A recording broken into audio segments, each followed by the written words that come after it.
todos, es un placer poder presentarles esta sesión nueva dentro de los contenidos de eCardio y para ello cuento, mi nombre es Javier Segovia, soy jefe de servicio de cardiología del Hospital Puerta de Hierro de Madrid y les comentaba que contamos para esta sesión con la presencia de la doctora Marisa Crespo Leiro, que es la responsable de la unidad de insuficiencia cardíaca avanzada y trasplante del Hospital de La Coruña.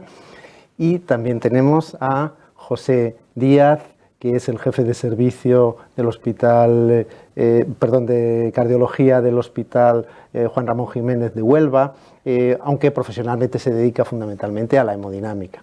Bien, ambos nos van a hablar de problemas que se presentan en la práctica clínica con mucha frecuencia referentes al tratamiento y sus dosis, el tiempo de duración, etcétera, y espero que lo encuentren de mucha utilidad.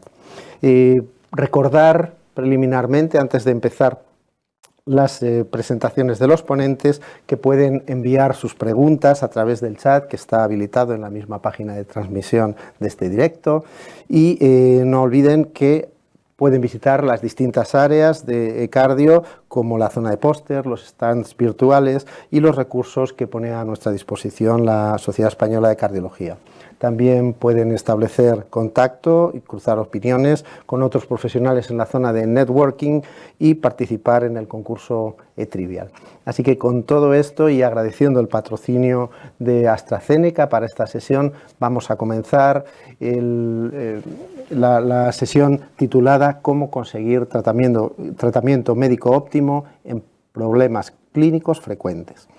El primer debate va a contar con la ponencia de la doctora Crespo, que acabamos de presentar, y versa sobre el tratamiento de los pacientes con insuficiencia cardíaca.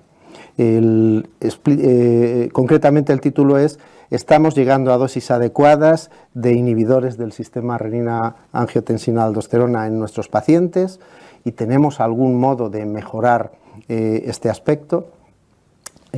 Sin más, damos la palabra a la doctora Crespo. Gracias, Javier. Es un placer para mí estar aquí participando en esta sesión de eCardio. Y bueno, pues yo creo que este es un problema importante.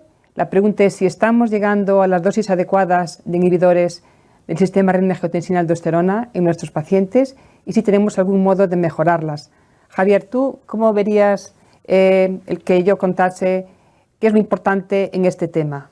Pues hay como 4 preguntas que nos planteábamos. En primer lugar, si esto de alcanzar las dosis máximas es realmente relevante, tiene trascendencia. En segundo lugar, cómo de frecuente es el que no se llegue a esas dosis que suponemos son el objetivo del tratamiento. En tercer lugar, cuáles serían las causas para no llegar a ello, que nos ayudarán pues a corregirlas, y en último lugar, pues incluso conocer tu opinión y tus trucos personales para conseguir un máximo cumplimiento del tratamiento y por tanto un máximo beneficio terapéutico en los pacientes. Pues Javier, me has dado una gran alegría porque hemos coincidido en lo importante de este tema y este ha sido el orden de la ponencia que voy a dar. Primero, la justificación, porque es importante. Segundo, qué ocurre en vida real. Estamos llegando a las dosis óptimas, cuáles son las causas y las posibles soluciones. Y voy a empezar. ¿Por qué es importante? Bueno, pues cuando necesitamos saber cómo debemos hacer el tratamiento en medicina, en cardiología, en insuficiencia cardíaca, vamos a las guías. Las guías es el mejor documento que nos ayuda a tomar decisiones. Y en insuficiencia cardíaca, en la Sociedad Europea de Cardiología, las últimas guías son las del año 2016 y está muy claro de que en el escalón de tratamiento es pacientes con insuficiencia cardíaca, fracción de eyección reducida, sintomáticos, pues tratamiento con IECAs y betabloqueantes y aumentar la dosis hasta la máxima tolerada según la evidencia médica. Igual ocurre con las antagonistas del receptor mineralocorticoide, que se remarca que hay que titularlas hasta la dosis máxima tolerada basada en la evidencia científica que disponemos. Entonces, en Europa, ¿Y qué ocurre en Estados Unidos? Bueno, pues esto es un artículo específico que resume las recomendaciones de la Asociación Americana del Corazón y la American Heart Association, en las que recalca, principio 1 es que las dosis objetivo están asociadas con mejores resultados. Por tanto, lo primero es intentar alcanzar las dosis objetivas de todas las terapias recomendadas en las guías de práctica clínica en ausencia de contraindicaciones e intolerancia. Y que además la titulación debe hacerse cuando el paciente parece estable, porque realmente la situación estable en insuficiencia cardíaca nunca existe y es una fase progresiva, con lo cual siempre que podamos titular los fármacos para que beneficie al paciente, pues por ejemplo el cambio de un IECA a un ARA2 a un sacubitril/valsartán, no debería esperarse a que el paciente se manifieste con una descompensación clínica, sino que cuanto antes mejor. Apoyan esto, pues tenemos, además de los ensayos clínicos, lo que ocurre en los registros, y entre lo que recomiendan las guías y lo que hacemos en la práctica clínica, y esto es el registro Qualify, que es un registro europeo que se realizó entre los años 2013 y 2014 e incluyó a casi 7.000 pacientes con insuficiencia cardíaca y fracción de eyección reducida en 36 países. Y este estudio lo que pretendía es, para fármacos IECAS o ARA2, antagonistas receptor betabloqueantes y vabradina, en aquella época todavía no estaba disponible el sacubitril/valsartán, identificaron en cada paciente si el paciente recibía la dosis recomendada en las guías de práctica clínica, si recibía menos del 50% de la dosis objetivo o si recibía más del 50% de la dosis objetivo. Y esto se correlacionó con la mortalidad por cualquier causa y por la mortalidad cardiovascular. Y estos son los datos para 6 meses, que es la primera publicación que se realizó para mortalidad de cualquier causa y para mortalidad cardiovascular. Hay que decir aquí, luego lo remarcaré, que por desgracia la buena adherencia, es decir, que los pacientes recibían las dosis recomendadas en los ensayos clínicos, era tan solo un 23%. El año pasado se publicó del mismo registro, pero con mayor seguimiento, con 18 meses de seguimiento. Interesante en la diapositiva de la izquierda, en la que se ve que son pacientes que son graves. De aquí está la incidencia acumulada de eventos en el seguimiento. Varios eventos, uno de ellos es la hospitalización por insuficiencia cardíaca, pero también causa de muerte por insuficiencia cardíaca. Y se ve que a medida que pasa el tiempo, se aumenta la incidencia de estos eventos adversos. Y que el hecho de tener una adherencia, la adherencia mejor es la adherencia que dice el score 1 y la peor, pues la línea roja, que el score 0.7, entre 0 y 1, pues se ve que la mejor adherencia se correlaciona con una mejoría en la endpoint de insuficiencia cardíaca, hospitalización o muerte cardiovascular, y la peor adherencia con un peor resultado en estos desenlaces. Hay otro estudio europeo también, en el que participaron 11 países, ninguno de ellos España, en el que analizaron también en 2.516 pacientes desde 69 centros qué ocurría con la supervivencia y las razones también cuando los pacientes no recibían la dosis aconsejada de IECAS o antagonista corticoide o ARA2, y también los beta bloqueantes. En esta gráfica se representa la tasa de mortalidad ajustada según el porcentaje de dosis alcanzada entre la línea roja, que es 0%, a la mejor, que es la línea azul, que es mayor del 100%, y lo que se ve es que un menor del 50% de dosis óptima, que es la línea roja, se asoció con aumento de mortalidad. ¿Qué sucede en lo que comentábamos antes? Sí, te iba a decir que nos has convencido, realmente los datos son contundentes. Es importante el alcanzar las dosis plenas de los tratamientos, pero la pregunta es, en la vida real, ¿cómo estamos haciendo esto? ¿Los cardiólogos llevamos a los pacientes a tener las dosis apropiadas o eso es infrecuente? Pues aunque nos parecería que bien, Cuando vemos a la literatura, la verdad es que hay un gran margen de mejora. Ya comenté antes que en el registro Qualify solo el 23% de los pacientes recibían la dosis óptima, y aquí en el registro Biostat, Congestive Heart Failure, que como afortunadamente España no está en este registro, pero lo que se ve es de colores de amarillo, que es el porcentaje recomendado de IECAS, ARA2 y beta bloqueantes, a la izquierda IECAS y ARA2 y a la derecha beta bloqueantes, y se marca en clave de colores: rojo es mejor adherencia y hacia amarillo peor adherencia. Y se ve que hay una clara diferencia entre países, así por ejemplo en los países escandinavos, que a lo mejor puede estar en relación con que han sido los primeros que iniciaron las consultas específicas de insuficiencia cardíaca ambulatorias lideradas por enfermeras, en el cual globalmente se ve que tan solo un 22% estaban con dosis objetivo de IECAS y ARA2 y un 12% tenían las dosis óptimas de fármacos de beta bloqueantes. En Estados Unidos, y este es un estudio muy interesante porque es posterior a los anteriores, y aquí ya se incluyó los datos con sacubitril valsartán, fue publicado el año pasado, es el estudio CHAMP-HF.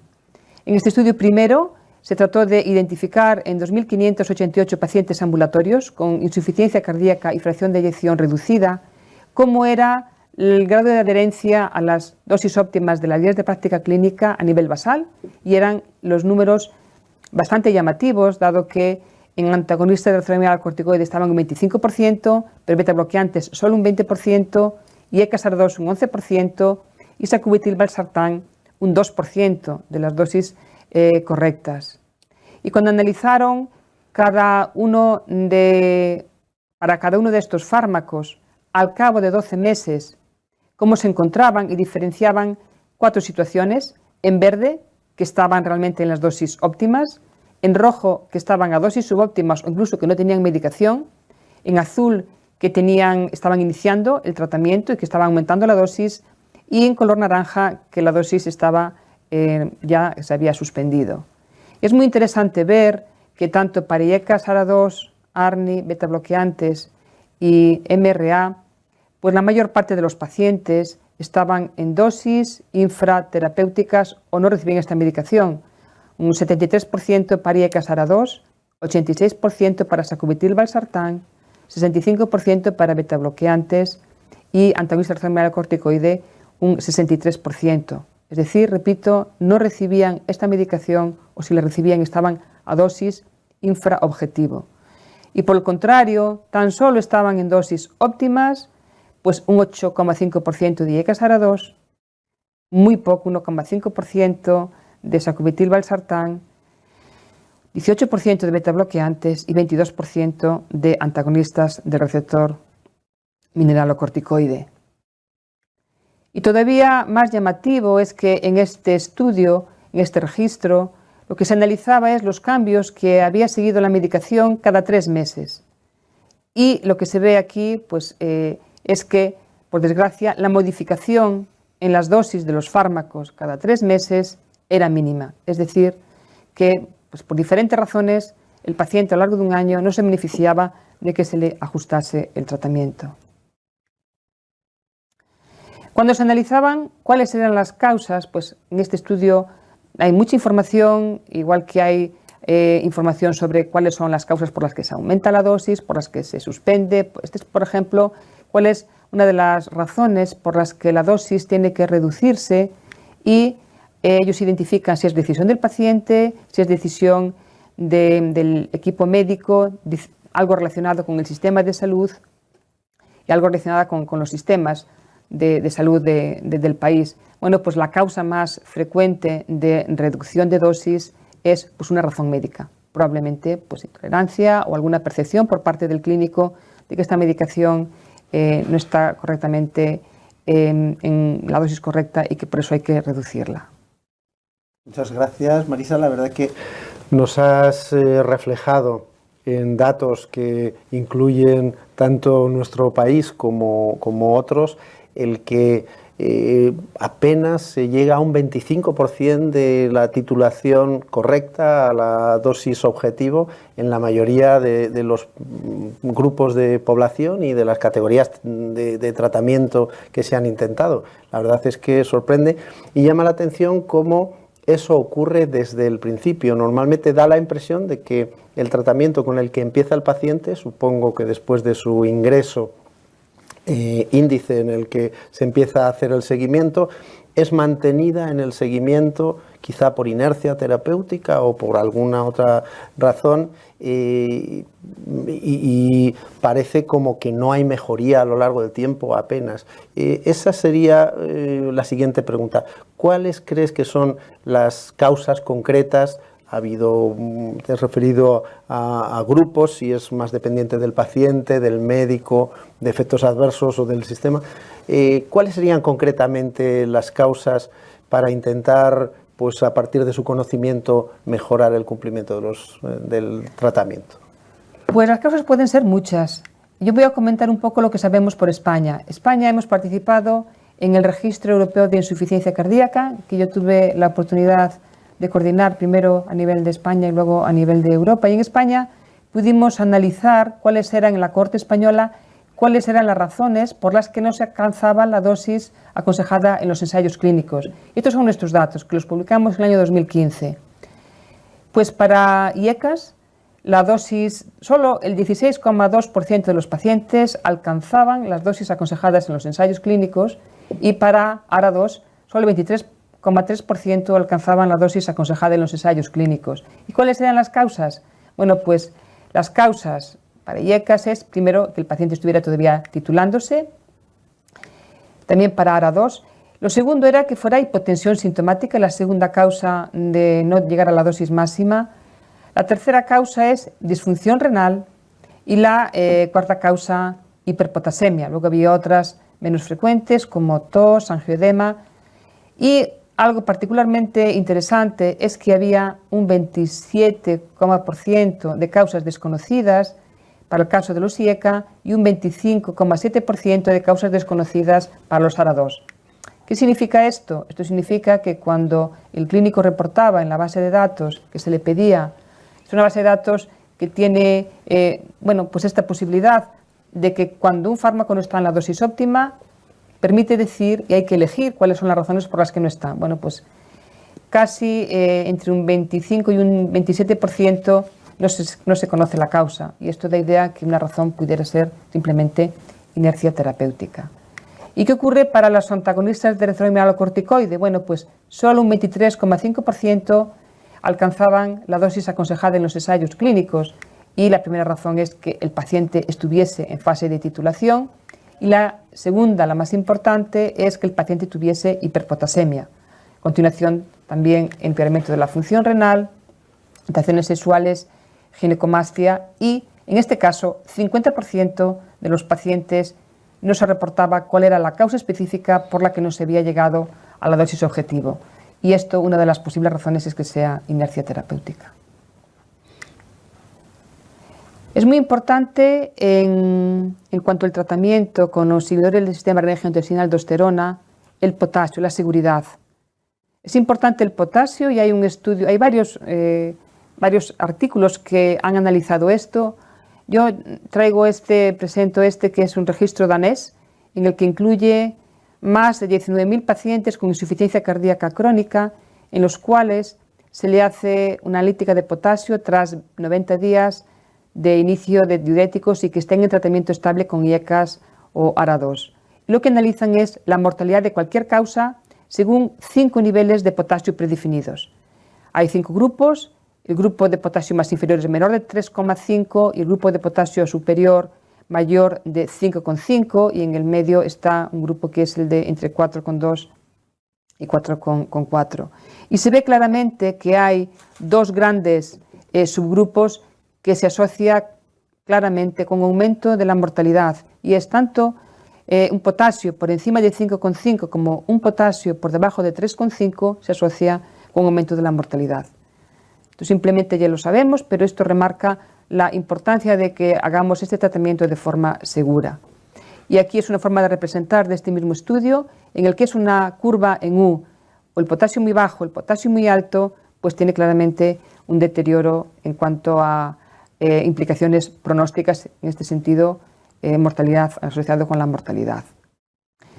Un tema muy importante es qué se hace con el tratamiento médico durante la hospitalización. Bueno, pues es un momento especialmente importante porque, primero, cuando el paciente está ingresado, pero está estable, no hay ninguna razón para suspender el fármaco guiado por las guías de práctica clínica, lo que hay que hacer es continuarlo. Sin embargo, hay momentos en que es muy importante, cuando el paciente no tiene tratamiento, iniciarlo, o también el paciente cambiar el tratamiento, porque es un momento importante en el que al paciente se puede hacer un área de mejora. Y en este sentido, pues importante hacer la hospitalización porque es un momento en el que está el paciente con nosotros y podemos aprovechar para educarle, para ajustar el tratamiento, etc. Recordar que si se cambia sacubitril/valsartán y esta vacunillas hay que esperar al menos 36 horas.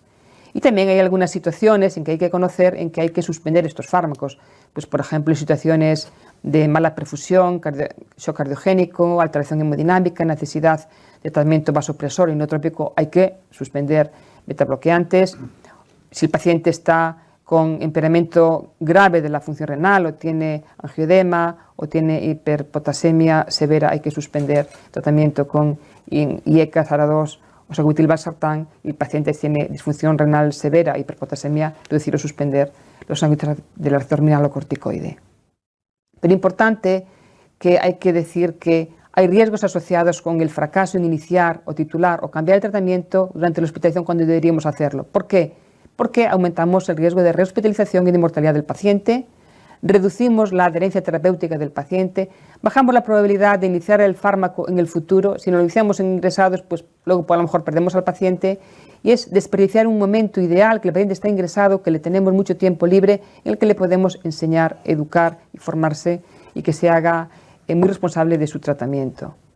Aquí voy a decir yo llamo los 10 mandamientos que nosotros tenemos en nuestra unidad para cómo conseguir alcanzar las guías de práctica clínica. Primero, aumentar dosis en pequeños incrementos hasta la dosis diana de ensayos clínicos o la máxima tolerada. Ciertos pacientes, como ancianos y renal crónica, requieren visitas más frecuentes. Monitorizar signos vitales, tensión, frecuencia cardíaca y peso con frecuencia. A nuestro paciente le decimos que lo hagan todos los días. Alternar ajustes de diferentes fármacos, pues a veces hay momentos en que se puede aumentar betabloqueante, en otro momento puede aumentar la dosis de sacubitril/valsartán, etcétera, según el perfil de cada paciente.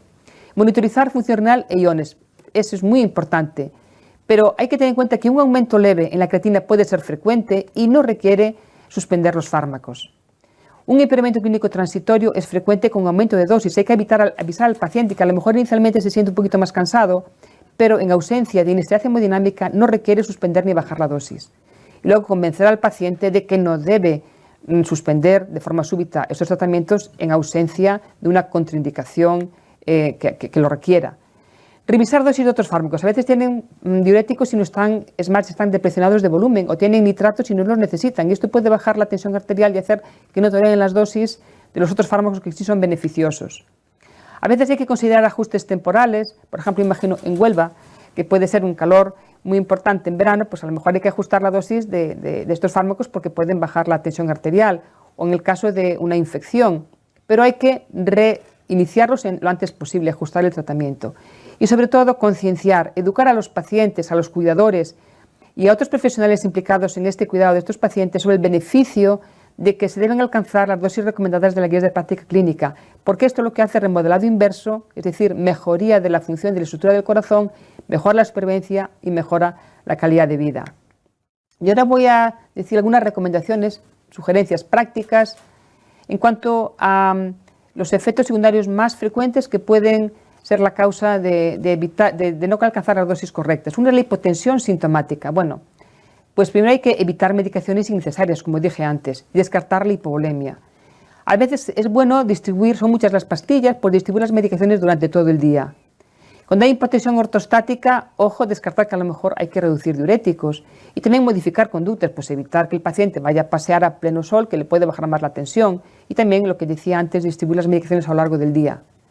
Para la hipotensión, decir que hay que considerar antes síntomas que cifras, es decir, un paciente porque tenga 98 de presión sistólica, y si el paciente se encuentra bien, asintomático, y el paciente, función renal y hace vida normal, no hay que con ello tenerlo en cuenta para bajar la dosis del fármaco. En cuanto al leteo de la función renal, bueno, pues a veces exige reducir la dosis de IECAS, ARA2 o ARNI, pero suspender, por ejemplo, antagonistas mineralocorticoides si el aumento de creatinina es menor de 30, suspenderlos, pero que, como dije antes, un aumento de la creatinina menor del 30% por lo general no requiere ajuste de dosis y hay que evitar el reducir de forma innecesaria dosis de fármacos simplemente por un pequeño aumento en la función renal. Finalmente, una importante es la falta de tiempo. Bueno, la falta de tiempo se suple trabajando en equipo multidisciplinario. En el hospital, médicos, enfermeras son claves y también en atención primaria. Hay 3 parámetros que se tienen muy en cuenta y que a veces pues, afectan a varios fármacos, como es la presión arterial, la función renal y la hiperpotasemia. ¿Cuál es lo que debe primar para decidir qué fármaco de ellos se suspende o cuáles se ajustan? Primero, la primera regla es que es mejor ajustar la dosis de todos para que se pueda tener de todos estos fármacos, de los IECAS, ARA2 o sacubitril/valsartán, antagonistas del mineralocorticoide y betabloqueantes. Si no fuese posible, por ejemplo, por presión arterial, pues en esta revisión se aconseja pues, intentar ajustar más la dosis de betabloqueantes y a lo mejor, si es necesario, reducir la dosis de ARNI y finalmente de antagonistas del mineralocorticoide. Cuando es por hiperpotasemia, que esto no afecta, por ejemplo, a betabloqueantes y habría que elegir entre los ARNI y los antagonistas del mineralocorticoide, pues hay que saber que el sacubitril/valsartán tiene menos riesgo de hiperpotasemia, por ejemplo, que en el nalapril, y en este caso pues, habría que ajustar la dosis pues, según ARTE para que el paciente pueda beneficiarse de las dosis mejores que pueda tolerar. Y ya para terminar, ¿cuáles serían mis conclusiones? Bueno, pues el primer mensaje es que hay pacientes con insuficiencia cardíaca y fracción de eyección reducida quienes podrían beneficiarse de recibir dosis óptima de fármacos inhibidores del sistema renin-angiotensina-aldosterona para mejorar pronóstico, supervivencia y calidad de vida y que con frecuencia, por desgracia, no la reciben. Las causas pueden ser varias. La primera, intolerancia al fármaco con contraindicaciones, a veces es preferencia del paciente, preferencia del médico, pero razones basadas también en los sistemas de salud y sobre todo por inercia terapéutica. Y finalmente, ¿cuáles serían las claves del éxito? Primero es tratamiento individualizado, hacer un plan específico para cada paciente. Cada paciente es diferente y tenemos que tener el plan de cómo queremos nosotros tratarlo. Segundo, el equipo multidisciplinario. Importante, enfermería, que clave a la hora de participar para la titulación, para la educación al paciente, para enseñarle cómo tiene que monitorizarse. Tercer lugar, la continuidad de cuidados con atención primaria. El paciente es siempre de atención primaria y es donde está toda su vida. Y es importante que cualquier fármaco que tenga exige una monitorización frecuente, sobre todo analítica, potasio, función renal, tensión arterial, etc. Y tenemos que estar siempre con ellos trabajando constantemente bien comunicados. Y diría que la última clave es el paciente.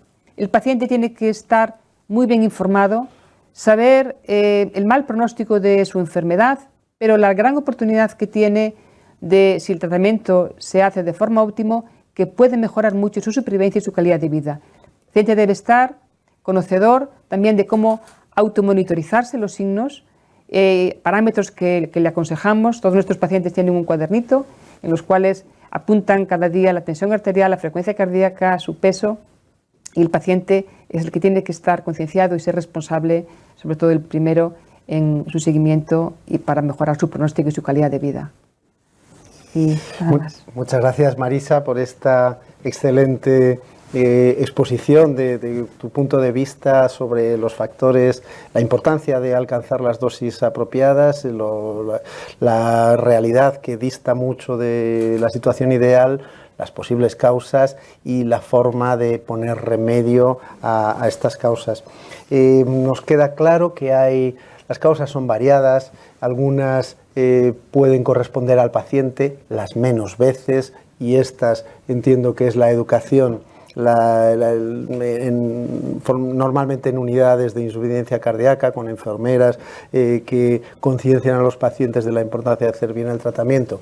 La forma mejor de contrarrestar esa posible falta de adherencia por parte del paciente, pero está claro que las que más nos corresponde trabajarnos a los médicos serían las causas del médico, esa tendencia a la inercia terapéutica que hace que una vez salen los pacientes con una determinada dosis del fármaco de su ingreso hospitalario, vemos que en la práctica muy poco se corrigen esas dosis. Tenemos una actitud quizá demasiado pasiva cuando hacemos el seguimiento de estos pacientes y esto es algo que es nuestra concienciación, el tomar una actitud proactiva respecto del tratamiento de cada uno de estos pacientes y no descansar hasta que hayamos puesto a los pacientes en las dosis óptimas o por lo menos hayamos llegado a conocer las causas, porque esto no es posible. Y en cuanto a las causas que en la práctica se aducen como razones para que no toleren las dosis máximas, me gustaría preguntarte, pues quizá particularmente una por una, tu aproximación, tus trucos, si nos puedes dar para conseguir mejorar el alcanzar las dosis apropiadas. Por ejemplo, la hipotensión. ¿A qué llamamos hipotensión? ¿Son las cifras de tensión arterial las que deben dirigirnos el si seguimos titulando, aumentando la dosis del fármaco del sistema renina-angiotensina-aldosterona o no? ¿Son cifras concretas? Esa es una pregunta muy interesante porque, bueno, a veces hay las normas que nos ayudan a tomar decisiones, pero cada paciente es diferente. Lo que comentaba antes, si un paciente tiene menos de 100 y está en fase de titulación, porque un día tenga 98 de sistólica, no eso significa, si el paciente está perfecto, asintomático, y el paciente tiene una función renal perfecta, pues esto no significa que el paciente haya que bajar la dosis o que suspendérsela. Entonces, todo en la tensión, por eso decimos que hablamos de síntomas y no de cifras. Evidentemente, si un paciente está bajando la tensión arterial, está hipotenso, está con síntomas, en ese caso está claro que hay que ajustar la dosis a la mínima o a lo mejor hay que retirarlo. O si un paciente está hipotenso y coincide que está empeorando la función renal, pues eso también indica que es una hipotensión que tiene repercusión. Pero nosotros a los pacientes les enseñamos, tratamos de que se automonitoricen y que hay parámetros que son muy importantes pues para estos fármacos. La tensión arterial, el peso, la frecuencia cardíaca. En concreto, pues la tensión arterial tiene mucho que ver, por ejemplo, para el sacubitril/valsartán. Y a los pacientes, pues sabemos decirles que a veces pueden ajustar un poquito la medicación automonitorizándose ellos. Y eso es muy importante.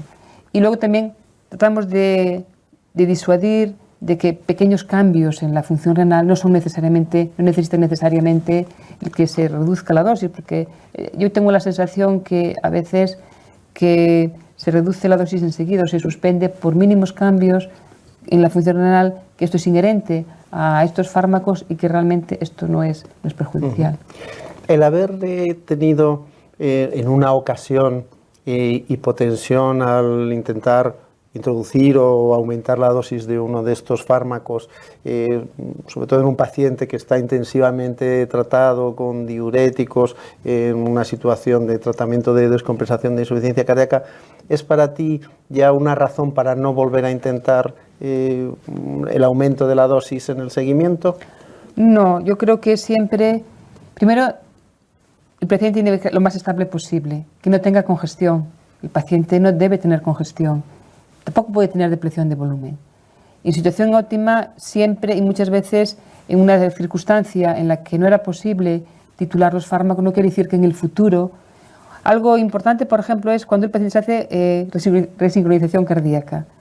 La resincronización cardíaca no es que se le coloque el resincronizador y que el paciente no se la haga nada más. No, justamente, muchas veces, y hay varios trabajos que lo avalan, hay un trabajo de la Universidad de Zúrich que lo documenta bien. El paciente después de la resincronización que mejora el corazón es capaz de tolerar todavía mayor dosis de los fármacos y esto al paciente le beneficia. Con lo cual, cada vez que vemos un paciente en la consulta debemos hacer una revisión de lo que está tomando y siempre que evidenciemos algún área de mejora debemos aprovechar el momento para intentar titularle. Excelente, me parece una idea excelente.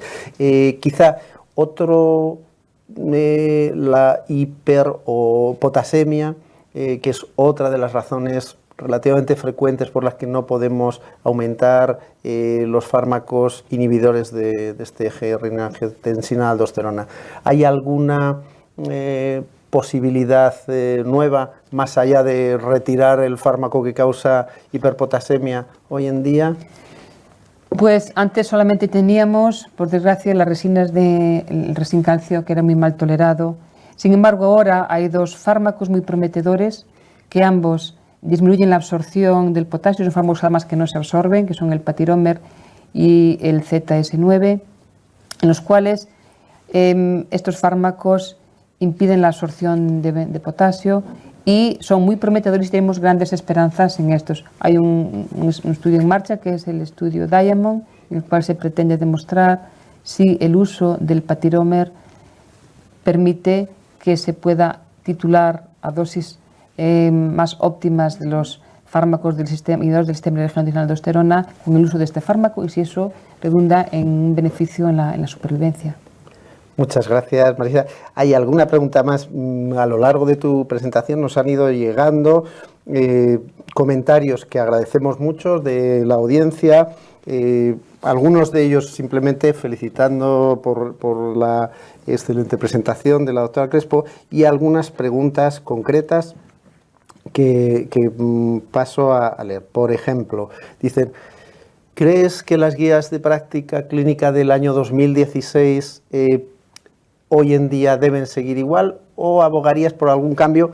Entiendo en lo referente a estos fármacos del sistema renina-angiotensina-aldosterona.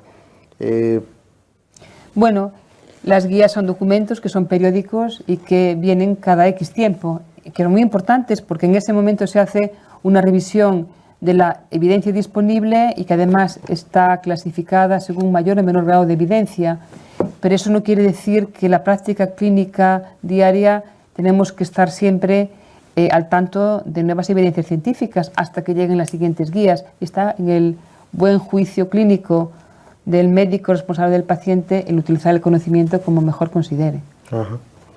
Y bueno, hay un comentario pedía que te referías al Patiromer, uno de estos fármacos que quelan el potasio y disminuyen su absorción intestinal. Ya lo has comentado. Dice Montse, dice: soy enfermera de una unidad de insuficiencia cardíaca.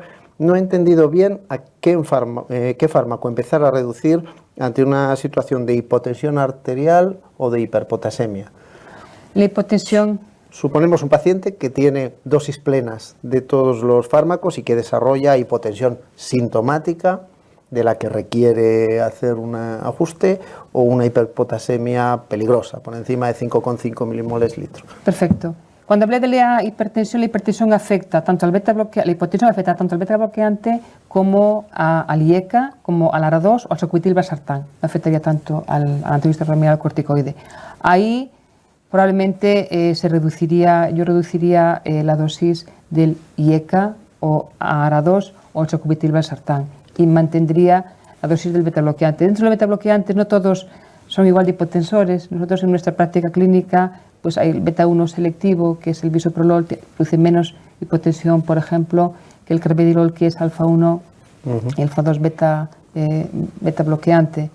Y eso lo quería. En hiperpotasemia, primero empezar por suspender o reducir la dosis del antagonista mineralocorticoide y después los otros. En cualquier caso, si tuvieras que elegir entre suspender un fármaco completamente o mantener dosis bajas de varios de ellos, ¿cuál sería la opción preferible? Yo creo que mantendría dosis bajas si es posible, para que esté todos los ejes bloqueados, pero bueno, eso es un poco, me parece como de sentido común, pero a veces hay cifras de potasio que es necesario que se suspenda, por ejemplo, por encima de 6 de potasio, por encima de 5,5 hay que reducir la dosis por ejemplo, del antagonista mineralocorticoide. Pues muchísimas gracias, Marisa. Seguiríamos preguntándote un sinfín de trucos y de dudas, pero debemos pasar a la siguiente presentación, también hace referencia a un tratamiento muy común en la vida diaria de nuestros pacientes cardiópatas, y en este caso va a ser el debate número 2, retos y certezas del tratamiento antitrombótico de la enfermedad coronaria aguda y crónica. Estamos previniendo nuevos eventos isquémicos. Para ello tenemos al doctor José Díaz, como hemos dicho, jefe de servicio del Hospital Juan Ramón Jiménez de Huelva y hemodinamista, fundamentalmente como campo de la cardiología en el que trabaja, para que nos dé su punto de vista. Gracias, Javier. Bueno, empezamos con la presentación. Si os fijáis, el título en realidad parece una estrofa de un poema de Juan Ramón Jiménez, es extremadamente largo. Me ha parecido razonable cambiar el orden y hablar primero de las certezas que de los retos o de lo que nos queda por resolver, ¿no? Y sin más, voy a pasar a comentarlos. Como se habla de cardiopatía, o sea, de enfermedad coronaria aguda y crónica y tratamiento antitrombótico agudo y crónico, he tenido que hacer una revisión un poco completa de todos estos puntos, ¿no? Si empezamos por orden, pues ya en el año 2001 se comprobó que al invitado habitual de la enfermedad coronaria, que es la aspirina, me refiero como antiplaquetario, sumarle un segundo antiplaquetario, en este caso el clopidogrel, era muy beneficioso, ¿no? En el estudio CURE. Eso fue en el año 2001. Tuvimos que esperar casi 7-8 años para que apareciera otro antiagregante más potente que ese, que fue el prasugrel, y un par de años más para que apareciera el segundo, también más potente, con otro mecanismo de acción ligeramente diferente, que es el ticagrelor. Aquí os presento la diapositiva del estudio Plato, que es un mega ensayo en el que se comprobó que los pacientes que sufren un síndrome coronario agudo y que son doblemente antiagregados con aspirina y ticagrelor frente a aspirina y clopidogrel, tienen un beneficio marcado en el endpoint principal isquémico habitual en todos estos estudios, y sobre todo en el caso del ticagrelor, no así en el prasugrel. En el caso del tica, como decía, además tiene un beneficio en muerte cardiovascular y en muerte total del paciente, que obviamente como médicos es nuestro objetivo principal. Como digo, el primer estudio principal fue en el año 2001 y este apareció ya, fijaros, en el New England del año 2009. Hay que resaltar que era la primera vez en la historia, después del año 82, en que la aspirina demostró mejoría de la supervivencia en el estudio ISIS-2, en que un antiagregante demostraba un beneficio en supervivencia. Como digo, esto es una certeza en síndrome coronario agudo, digamos, en fase aguda, ¿no? ¿Qué certezas tenemos, por ejemplo, cuando al paciente se le implanta un stent? Esto ha sido una discusión tradicional entre cardiólogos clínicos y hemodinamistas, porque los hemodinamistas tienden a intentar defender que los stents son muy seguros y que hace falta una antiagregación corta, mientras que los clínicos parecen sentirse más cómodos cuando el paciente está cubierto durante más tiempo. Había muchos estudios indicando hacia un sitio y hacia otro, no muy grandes, y entonces se decidió hacer este estudio, un estudio americano dirigida por Maury, publicado también en New England en 2014, incluyendo un número bestial de enfermos, como estáis viendo en la diapositiva, post-stent, todos estén recubiertos de diferentes marcas, y se comprobó si mantener a largo plazo la doble antiagregación era beneficioso o no. Cuando digo largo plazo, eran 30 meses de seguimiento, casi más del doble de lo habitual, ¿no? Y ya estáis viendo en la diapo que efectivamente el riesgo de evento isquémico era bastante menor cuando mantenías la doble antiagregación a largo plazo.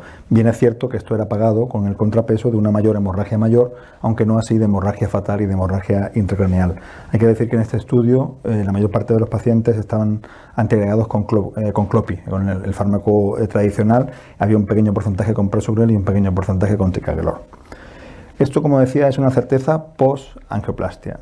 ¿Qué hay en pacientes posinfarto? La primera pregunta que habría que hacerse es, en el posinfarto, ¿es peor el pronóstico en el primer año después del infarto, por ejemplo, que sería la fase más aguda, o es peor el pronóstico después de eso?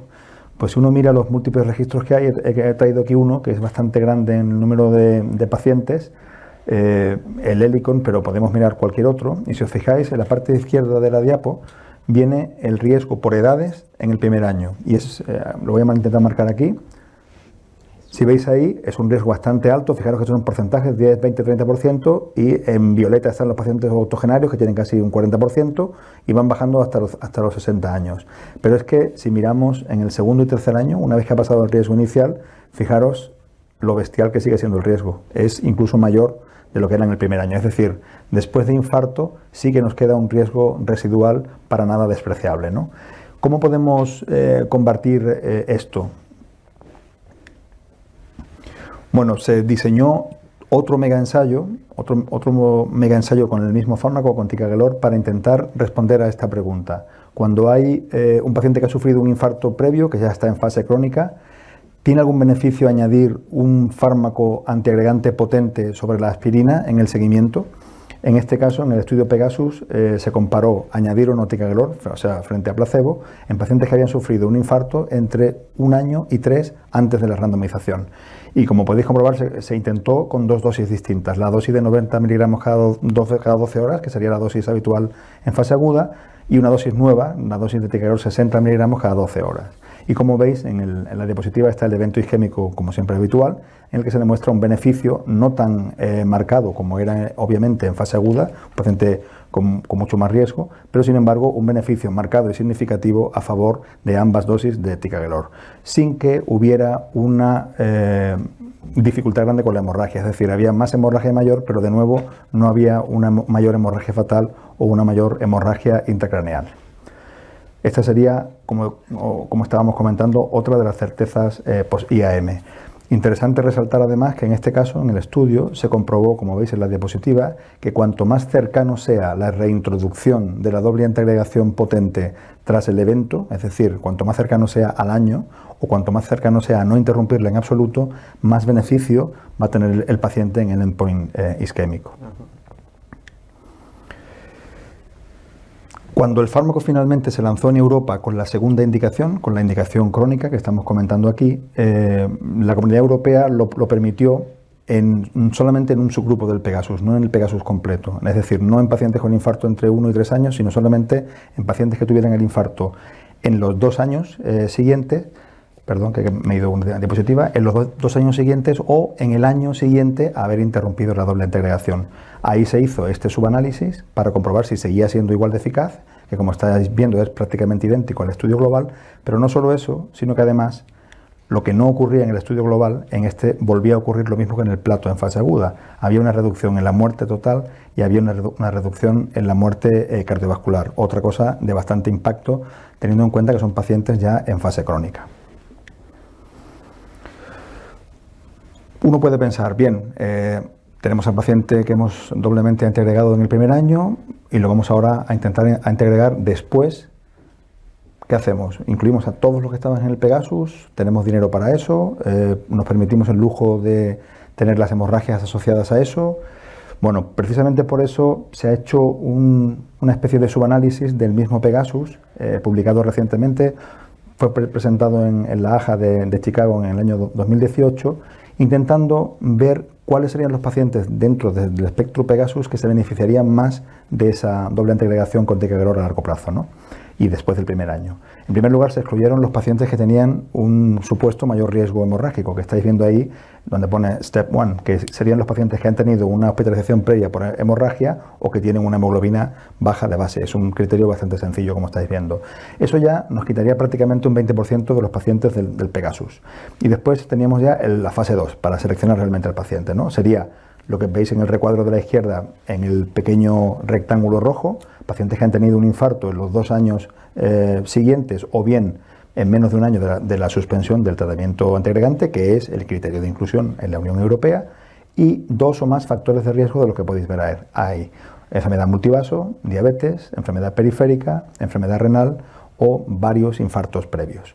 Pues bien, si seleccionamos esos pacientes, los que tienen lo del recuadrito rojo más 2 factores de riesgo isquémico, sería un paciente de riesgo isquémico alto, nos quedaríamos con un 59% del total de la población del Pegasus. Esta sería una forma para el cardiólogo clínico de seleccionar, valga la redundancia, clínicamente a pacientes que se beneficiarían de continuar la doble antiagregación intensiva a partir del primer año.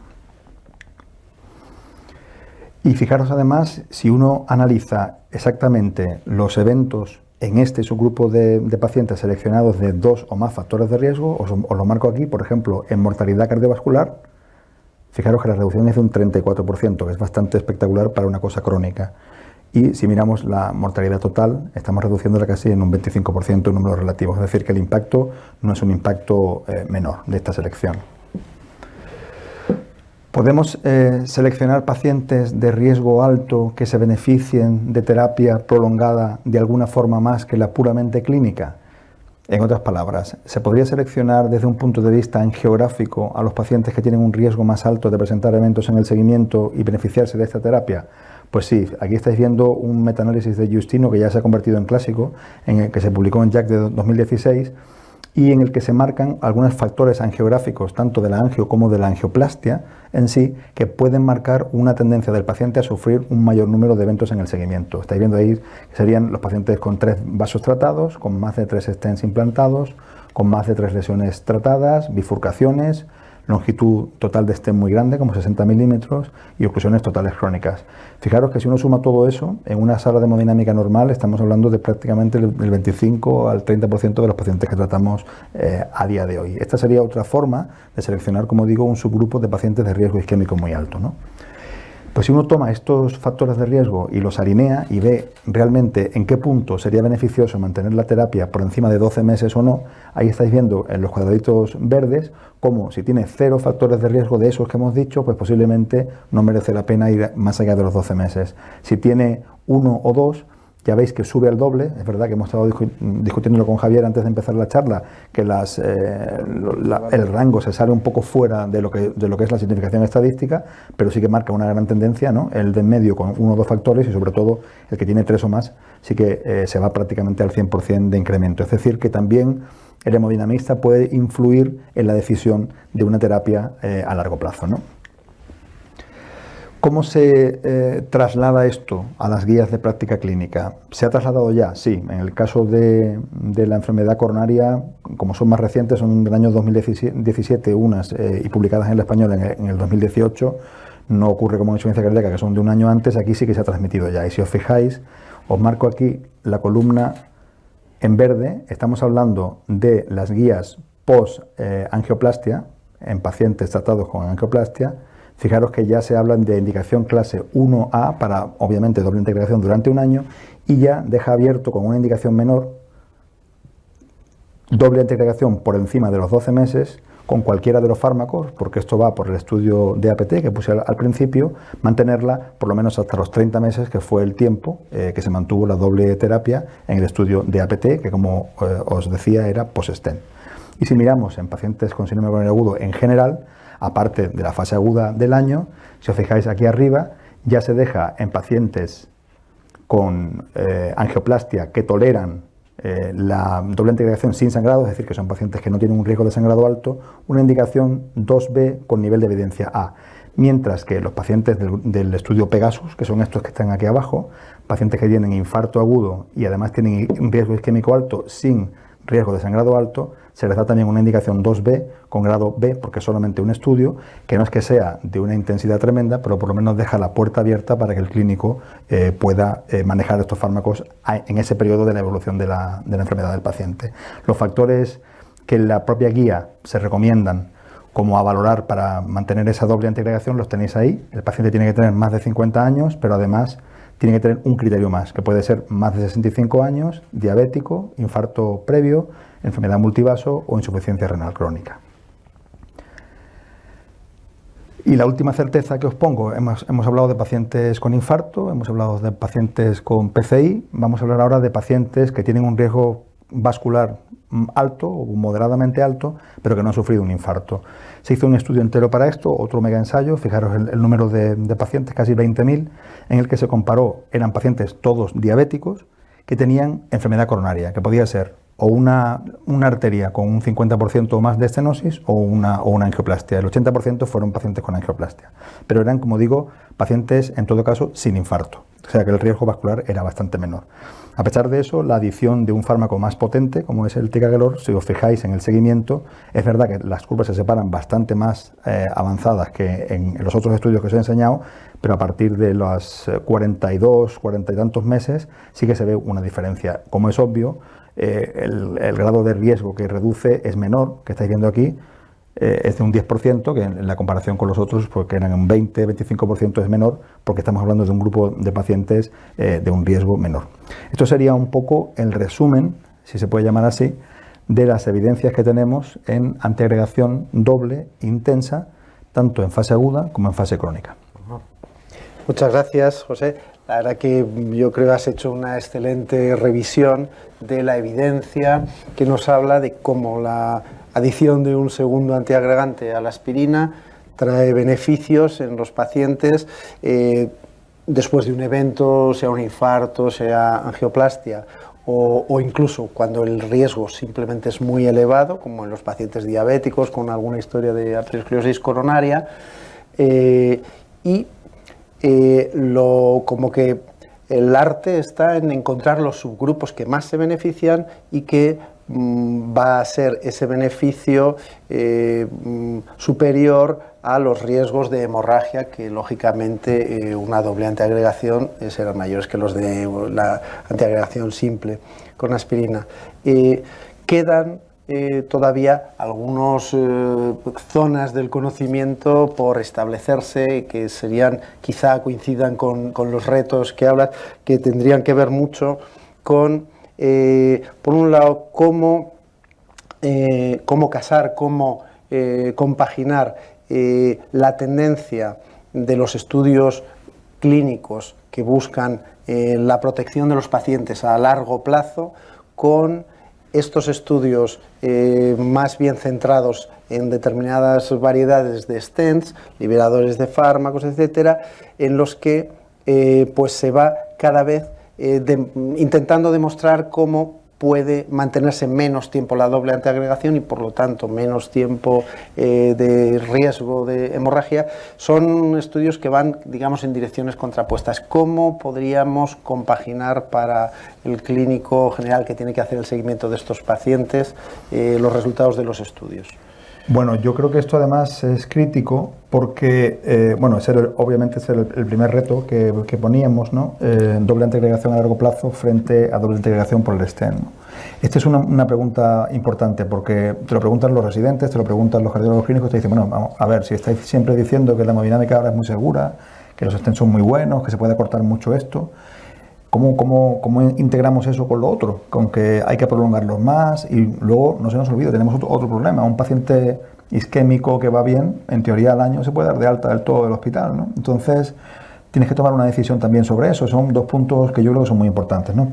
Viendo el primero, si me ponéis las diapositivas otra vez, esto es uno de los múltiples metaanálisis que hay, de todos los estudios que hay de terapia corta, es decir, 3 meses frente a 6, 3 meses frente a 12, incluso hay algunos de 1 mes frente a 6 y 1 mes frente a 12, que son más recientes y que no están incluidos aquí, y que en general todos muestran que el riesgo isquémico, que el riesgo de evento isquémico en un paciente con un stent en fase más o menos aguda, es decir, habitualmente en el primer año, no empeora porque le pongas un tratamiento muy corto, porque el stent realmente es muy bueno.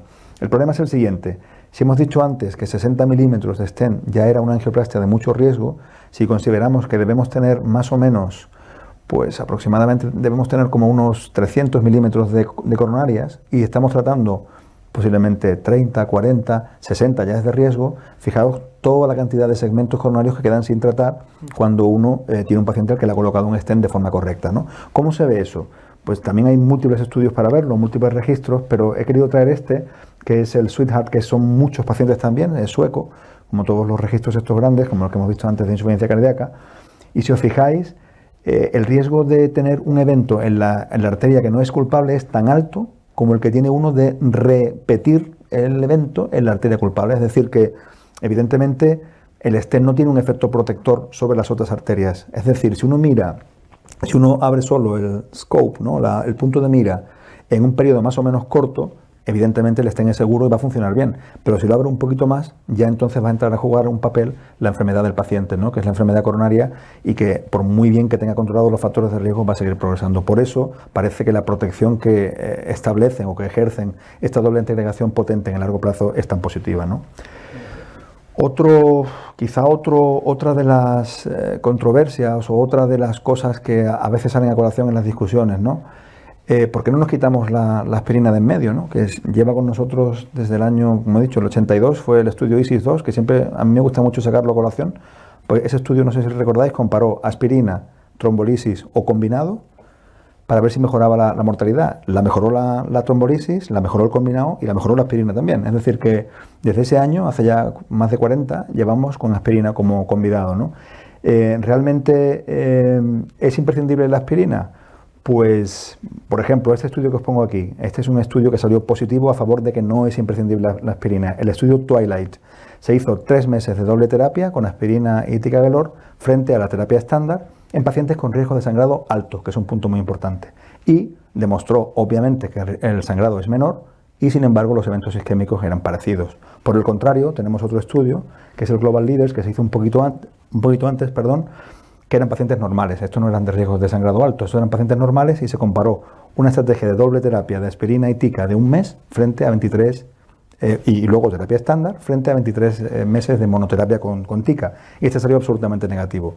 Ni era diferente el sangrado, ni era diferente el evento isquémico. Pero sí es cierto que para el clínico, sobre todo cuando el paciente es de riesgo isquémico alto, sí que se puede plantear sin ninguna duda el hecho de quitar la aspirina como uno de los convidados, a pesar de que, como digo, lleve con nosotros más de 40 años. Y ya para terminar, quizá retos de estos que no puedo poner en diapositiva bonita porque realmente es difícil, serían estos, ¿no? Antes he hablado exactamente del mismo concepto, del uso inercial de los fármacos, ¿no? Es difícil quitarse el clopidogrel, por ejemplo, de en medio, a pesar de que haya estudios variados y con diversos otros antiagregantes que muestran que son mejores, pero claro, el que está en urgencias o que está en la ambulancia del 061 sabe que ese va bien y no se va a complicar eligiendo uno u otro. Entonces, ese uso inercial quizá es lo que más nos interesa ahora combatir. Y luego otro punto que se ha discutido brevemente antes, pero que yo creo que hay que insistir, dado lo saturadas que tenemos las consultas y que muchas veces al paciente después del año va a ser difícil verlo, parece muy interesante que desde la fase aguda, ya sea en la propia sala de hemodinámica, con la descripción de la anatomía y de la terapia que se ha hecho bien, como del clínico que da de alta al paciente, ya se le dé una guía al compañero que está en la consulta y que va a ver al paciente antes de darlo de alta, de si ese paciente puede ser un beneficiario o no de una terapia a largo plazo. Yo creo que esos serían los retos más importantes y si no tienes ninguna otra cosa, Javier, voy a pasar a las conclusiones porque ya nos están avisando de que estamos fuera de tiempo. Estamos en tiempo. Adelante, léelas. Yo como conclusión diría que tica y también prasugrel son superiores a clopidogrel en pacientes con síndrome coronariano agudo al año de seguimiento, si bien tica tiene un beneficio en supervivencia, ¿no? Que como digo es poco frecuente con los antitrombóticos. La DAPT prolongada muestra beneficios, como hemos dicho, tanto en pacientes post-PCI como en pacientes post-IAM. Parece obvio que es muy importante la selección de los pacientes, no solamente por motivos clínicos, sino también por motivos económicos, que todo esto no va en contraposición con la seguridad de los stents, para tranquilidad mía y de mis compañeros de hemodinámica, porque lo que tratamos es un segmento y el árbol coronario se compone de muchos, ¿no? Y finalmente, como último mensaje, quizás que la monoterapia con tica puede ser beneficiosa en pacientes con riesgo de sangrado alto, y podemos quitarnos de en medio al compañero de 40 años, que es la aspirina. Pues muchas gracias, José. Muy interesante toda la trayectoria que nos has mostrado de los estudios desde el comienzo, dando fundamento a la doble antiagregación y bueno, pues mostrarnos los retos que hay para el futuro. Entiendo que la selección de los pacientes para la doble terapia más prolongada tiene que ver con factores clínicos y también con factores angiográficos. ¿Tú crees que es posible que, dado que muchos de esos factores se conocen después de una angioplastia inmediatamente, por supuesto los datos clínicos y los factores técnicos de la angioplastia, si se ha puesto estén en un segmento grande o en bifurcación o en vasos de características que los hacen de mayor riesgo, ¿crees que ya desde la salida de la sala de hemodinámica se puede planificar el tiempo de la doble antiagregación? Yo creo que sí, de hecho estamos haciéndolo. Para mí hay 3 puntos que serían, yo creo, fáciles de recordar y críticos. Infarto, diabetes, complejo. Yo creo que con esos 3 factores juegas fácilmente y posiblemente si tienes 2 de ellos, yo ya creo que sería un buen consejo para el clínico para luego verlo. Hay que tener en cuenta siempre algo. Todos estos estudios de largo plazo han tenido al paciente sin sangrado en el primer año. Es decir, que también eso es obvio. Si tienes un paciente de mucho riesgo isquémico y tiene cualquier sangrado, obviamente ya sale de ese grupo. Quizá una cosa que hemos discutido antes, que a mí me parece siempre interesante, antes de que acabemos, el tema económico, que creo que es muy importante. Sí. Los dos fármacos más nuevos, prasugrel y ticagrelor, son más caros que clopidogrel. Clopidogrel además es genérico ahora y uno debe valer como el doble y otro debe valer como el triple. Estamos hablando de unos 15 euros, otro 30 y otro 45 o algo así. No recuerdo de memoria perfectamente. Pero bueno, si pensamos, por ejemplo, los anticoagulantes son para siempre. Son mucho más caros que eso y son para siempre. Y esto, como bien ha dicho Marisa antes, creo que fue en la discusión también antes, tiene un beneficio en supervivencia. Y como mucho vas a tratar, en el peor de los casos, entre comillas, 4 años al paciente. Ajá. Es decir, que a lo mejor hay que ver dónde uno invierte el dinero, ¿no? Si es mejor invertirlo en algo que mejore la supervivencia durante un periodo de tiempo, el tratamiento me refiero, relativamente corto, o hacer otra cosa que a lo mejor es muy positiva, pero que lo que hace es simplificar el tratamiento durante toda la vida.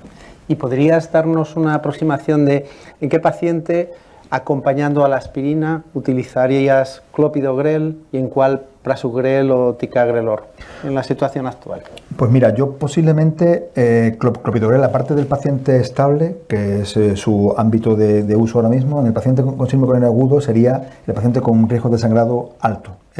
Sobre todo yo personalmente, paciente anciano frágil, creo que es un caso a valorar, que sé que tiene mucho más beneficio del tica cuando se le pone y no sangra, pero yo valoraría mucho en ese paciente con todas estas escalas de sangrado que hay, pero sobre todo, como he dicho antes también, con un poco de perspicacia clínica, en pacientes frágiles yo creo que hay que evitarlo.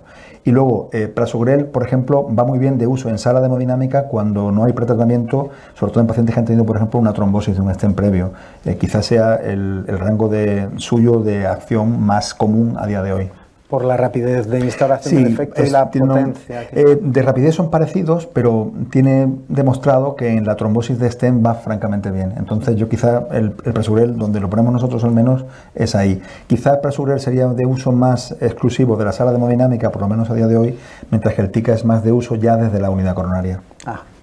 Pues muchas gracias. Vamos a consultar. Tenemos alguna...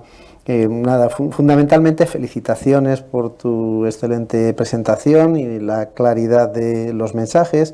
Yo creo que podemos con esto simplemente recordar a nuestros espectadores que tienen la posibilidad de visitar distintas áreas de eCardio 2020, como son la zona póster, los stands virtuales, los recursos que pone a disposición la página de la Sociedad Española de Cardiología. También podéis establecer contacto y cruzar opiniones con otros profesionales en la zona de networking y participar en el concurso Trivial. Nada más, dar las gracias a nuestro patrocinador AstraZeneca de esta sesión en particular y a nuestros excelentes ponentes, la doctora Crespo y el doctor Díaz, por sus excelentes exposiciones. Y devolvemos la conexión, les estimulamos para que sigan en conexión con las siguientes sesiones de cardio.